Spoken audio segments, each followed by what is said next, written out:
Hello everyone, welcome back to this channel. In this video, I will show you the easy and clear steps on how to turn on customer service notification in Shein application. So how to turn on customer service notification in Shein application? Make sure you keep watching this video until the end. Let's get started right away.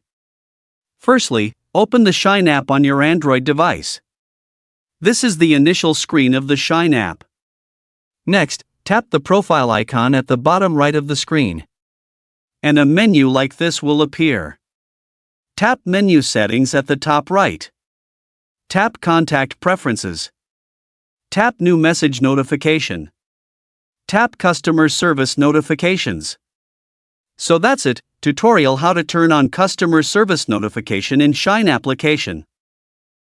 Thank you for watching. I hope this video was helpful. See you in the next video.